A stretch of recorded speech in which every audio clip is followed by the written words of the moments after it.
जेड़ा खाना खाओगे वहाँ तो मिलेंगे वहाँ पे मिलने प्रोग्राम में आ जाए प्रोग्राम में आ जाए टेलर यूनियन है जी वहाँ की बिल्कुल आ जाए। हमारे जो चाहिए सारे और मैं वो वहाँ खाती हूँ, मैं पत्तल के वो बड़ा बड़ा वैसे खाने लगी, वो वैसे खाने आना है तो आते हैं।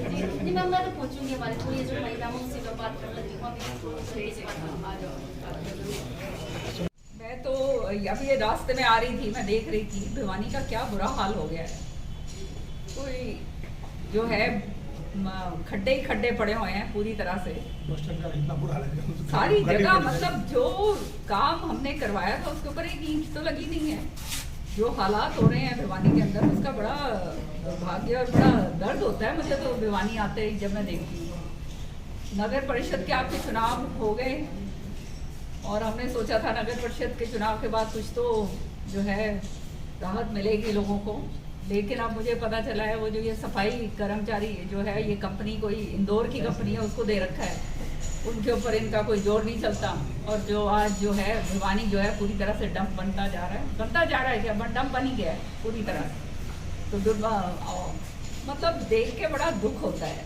और जिस तरह से वो था कि भाई काम शुरू होना चाहिए था और वो था, फिर वही उसी में वो कॉलोनियाँ कट रही हैं, अवैध कॉलोनियाँ कट रही हैं और जो है प्लॉटिंग करी जा रही है, फिर वही काम जो है दोबारा से शुरू हो गए हैं।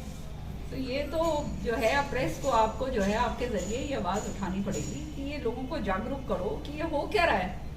ये जनता का जो पैसा है, जनता का जो काम है और जनता के लिए जो होना चाहिए वो ना होकर ये दूसरी तरफ जो है वही जो है वो मतलब व्यवस्था बदल दी पर फिर वही का वही काम शुरू हो गया। उससे क्या फ़ायदा होगा। मेन जो बात आज मैं आपको बताना चाहती हूँ ये है कि आप जानते हो विधानसभा में मैंने बड़ी जोर शोर से ये बात को उठाया था मुआवजे को लेकर। जो मुआवजे का खराबा हुआ था और मुआवजा मिला नहीं था, तो 81 करोड़ जो है वो हरियाणा मतलब भिवानी के लिए वो मंजूर करवाया है। फसलों का, कॉटन का क्रॉप का 2021 का जो है वो मैंने करवाया। विधानसभा के अंदर जो है 3 बारी इस बात को जोर शोर से बात को उठाई। दूसरी बात ये कि अभी जो है अभी मेरी डीसी साहब से बात हुई है और स्पेशल गिरदावरी के फिर से ऑर्डर्स मैंने करवा दिए हैं कि अभी 2 दिन के अंदर जो ये बारिश इतनी ज़बरदस्त हुई है फिर से उसमें भी फसल का खराबा हुआ है। इस बारी तो 4 फसलों का खराबा हुआ है, कॉटन, ग्वार, बाजरा और मूंग। तो इसका जो है पूरी तरह से जो है सरकार इसकी गिरदावरी जो है वो करवा के और किसानों को जो उनका बनता है वो उनको देना चाहिए। 50,000 रुपये कम से कम कॉटन का होना चाहिए और 35 से 40,000 होना चाहिए इसका बाजरे का। क्योंकि बाजरे का तो मैं जब देख रही थी वो बाजरे के अंदर तो वो जो उन्होंने मेरे को बाजरे का वो जो कण होता है ना वो दिखाया, उसी के अंदर जम गया था, वहीं पे जो है नए जो है वो जम रहा था। तो इस तरह का इतना नुकसान हुआ है तो सरकार को इसके ऊपर तुरंत संज्ञान लेना चाहिए और किसान को जो उसका जायज़ मुआवजा है वो उसको मिलना चाहिए। क्योंकि आज किसान की लागत इतनी ज़्यादा हो गई है और ये जो बीमा कंपनियां हैं ये पूरी तरह से जो है आप जानते हो कि वो जितना प्रीमियम लेने के टाइम तो पूरा ले लेती हैं, देने के टाइम जो है किसान को दर बदर की ठोकरें खिलानी पड़ती हैं। एक बात और है कि ये जो पोर्टल शुरू करा गया है कि जिसका भी नुकसान हुआ है, जिस किसान का भी नुकसान हुआ है, वो कह रहे हैं, इन्होंने मेरी डीसी से बात हुई थी, उन्होंने कहा कि 17 घंटे जो है जी हम ये पोर्टल खुला रखते हैं। तो ये जो भी जिसका नुकसान हुआ है वो पोर्टल के ऊपर अपना अपलोड जरूर करवाएं किसान भाई। और जहाँ पे अगर पोर्टल खुलता नहीं है, कुछ नहीं होता, तो वो शिकायत मेरे को जरूर बताएं ताकि फिर वो बात मैं आगे सरकार तक जो है ये बात को मैं लेके जाऊँ और ये कि ये जो है ये नहीं हो रहा है और ये खाली दिखावे के वो हैं। अगर ये असलियत के अंदर, क्योंकि ये सहूलियत के लिए बनाया गया है, तो ये पोर्टल का इस्तेमाल जरूर करा जाए। और ये पोर्टल अगर नहीं खुलता है 17 घंटे, उन्होंने कहा है 17 घंटे अगर नहीं खुलेगा तो फिर जो है उसका हमारे को बताया जाए।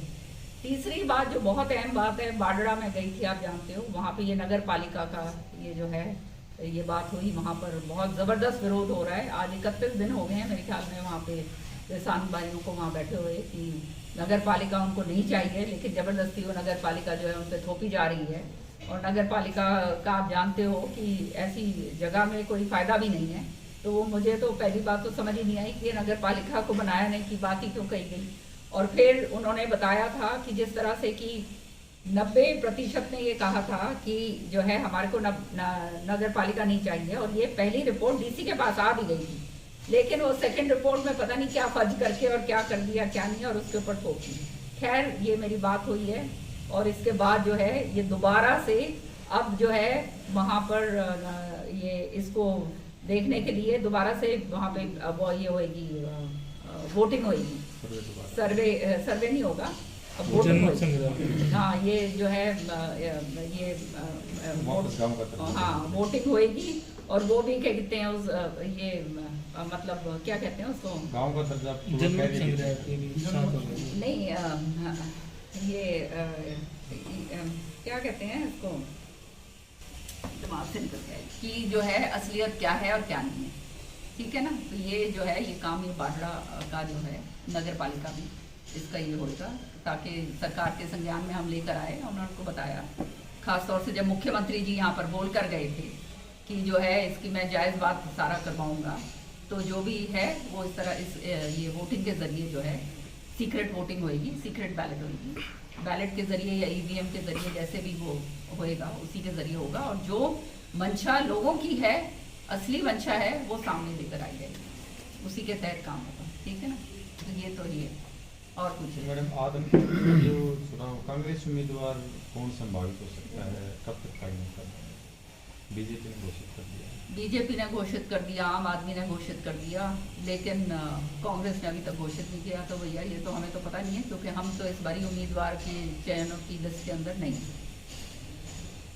मैडम हरियाणा में कब ये भारत जोड़ो यात्रा कब तक पहुँचेगी, क्या शेड्यूल हरियाणा में? ये हमारी मेरे ख्याल में जनवरी के आसपास के जो है भारत जोड़ो यात्रा जो है राहुल जी की जनवरी के अंदर है। अभी जो है पूरा उसका तय नहीं हुआ है, वहाँ रोड मैप, वो जैसे ही तय होगा वो मैं आप लोगों को बता दूँगी। 2 जगह से निकलेगी, एक बारी पलवल साइड से निकलेगी, और एक इधर से जीटी रोड अम्बाला साइड से। तो मतलब वो टच करते हुए इस तरह से निकलेंगे ना आगे, तो वो हम आपको बताएंगे जब समय आएगा पूरा। मैडम जी आप कह रहे हैं कि उम्मीदवार का पता नहीं, आपको बुला नहीं जाता, तो क्या मानते हैं? नहीं, बुला नहीं रखा नहीं की बात नहीं मैं कह रही। देखो ये होता है, प्रक्रिया ये होती है कि AICC के अंदर बैठकर जो है मंत्रणा करी जाती है कि किसको मतलब आवेदन आते हैं।